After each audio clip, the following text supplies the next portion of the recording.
Good day everyone. So this is the continuation of Unit 5, Innovative Technologies for Teaching, Learning, and Assessment Task. Our assigned topic, together with Mr. Perez, is all about criteria in choosing appropriate assessment tools. B. Criteria in choosing appropriate assessment tools. So first is assessment methods. Are the strategies, techniques, tools, and instruments for collecting the extent to which students demonstrate desired learning outcomes. Second is assessment tools. The instrument that is used to collect data for each outcome. So we have two major issues to consider when choosing an assessment tool. First is direct measures. Are those in which the products of students' work are evaluated in light of the learning outcomes for the program. Evidence from coursework such as products or specialized tests of knowledge or skill are examples of direct measures. Indirect measures are not based directly on student academic work, but rather on the perceptions of students, alumni, employers, and other outside agents. The right method involves looking at actual samples of student work produced in our programs. Examples: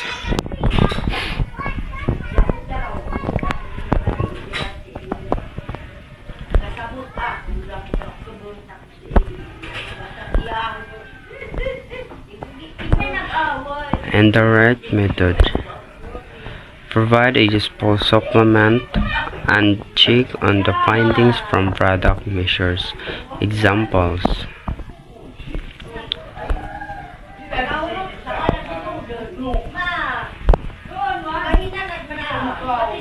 characteristics in selecting appropriate assessment tools, whether conventional or ICT-based assessment. Measures the desired level of performance, level of satisfaction, productivity, efficiency, and student performance. Cost effective in terms of effort, time, and money. Useful that will provide results that provide information that can be used in making decisions to improve student learning. Reasonably accurate and truthful. Dependable, consistent responses over time. Evidence of being ongoing, not once and done. Good day. By the way, my name is Charity Bisasaulan to continue our report. So the first is creating and utilizing a rubric. A rubric is a set of criteria used to determine scoring for an assignment, performance, or product. This is also can be used to score many kinds of written assignments or exams, papers, projects, speeches, or e-portfolios. The main purpose of this rubric is to assess students' performance. Teacher may observe the student in the process of doing something like making their projects, online drills, tutorials, and many more. So, there are two types of rubric. The first, we have analytic rubric. It describes work on each criterion separately. It is utilized separate holistic ratings of specific characteristics, products, or behavior. The second one is holistic rubric. It describes work by applying all the criteria at the same time and enabling an overall judgment about the quality of the work.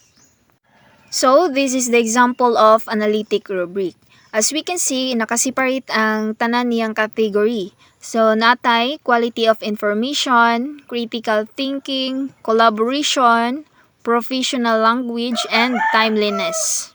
So, sa pag-score sa analytic rubric, if achieve ang tanang goals sa quality of information, critical thinking, collaboration, professional language, and timeliness is they will get the highest score. For example, ang highest score niya sa tanang category is 4. Then, If naiwala na achieve nga goal sa tanan niyang category, they will get 3 points. And if wala joy ma-achieve nga goal sa ihang tanang category, they will get the lowest score, which is 1 point. Next example, we have holistic rubric. So as we can see, naka-apply na tanang criteria sa holistic rubric. So at the same time, naka-overall judgment na siya about sa quality of the work of the students. Unlike sa analytic rubric, ang iyang pag-ratings sa work or performance sa usa ka estudyante is naka-separate. Whereas sa holistic rubric is naka-single criteria rubrics ra siya. So, the difference between analytic rubric and holistic rubric is an analytic rubric is more scientific than a holistic rubric. Next, we have electronic examinations. Electronic examinations is a test conducted using a personal computer or PC or an equivalent electronic device in which the computer responses and assessment are effective electronically. Computer-based testing is more efficient than paper-based test because it is an individualized testing and has faster score reporting within few minutes after last submissions. Like for an example, di ba? Tong sa first year ta, sa atong online examination, pag human na to, di ba, exam, na ay ubang subject na makita dayon nato if pila ang atong mga scores. So, sa paghimuan ng questions, naka-indicate na dito daan ang mga correct answers. Kay if mag-answer na mga students sa questions, automatic na nga makount ang number of correct sa test. So, dili na mahasal ang mga teacher sa pag-check o pag-count sa mga numbers of correct gamit ang electronic examinations. Unlike sa paper-based test or sa atong pag face-to-face exam like sa mga written examinations, kini siya is madugay ang pag-process after mahuman tag exam kay isa-isahon pa man siya og check and count sa mga number of correct sa test. The next is computerized delivery of objective test has more advantages compared to paper pencil test, which includes the following. Number 1 is the creation of item bank of questions invites the possibility of each students being presented with a paper made of different questions but of an equivalent standard. Number 2 is automatic computerized making facilities immediate feedback for the students. Number 3 is students can be invited to sit test and frequent as they find useful. Number 4 is computerized recording of results facilities, the analysis of groups' responses to questions. Next, we have electronic portfolio. According to Wikipedia, an electronic portfolio, which is also known as an e-portfolio, digital portfolio, or online portfolio. Electronic portfolio is a collection of electronic evidence assembled and managed by a user, usually on the web. E-portfolio includes input text, electronic files, images, multimedia, blog entries, and hyperlinks, both demonstrations of the user's abilities and platforms for self-expressions. There are 5 types of e-portfolios or electronic portfolios. The first, we have ideal portfolio. Ideal portfolio, it contains all work of students. It is not given to provide students a grade. The second one is showcase or professional e-portfolios. It is primarily a way to demonstrate or showcase the highlights of a student's academic career.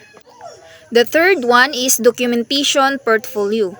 It is involved of a collection of work over time showing growth and improvement reflecting students' learning of identified outcomes. Next, we have learning e-portfolios. It is typically created by students as part of learning activity as a way to demonstrate learning and the learning process. Then last, we have evaluation or assessment e-portfolios. So teacher may utilize this for both formative and summative assessment feedback. And that's all of our report. Thank you and God bless.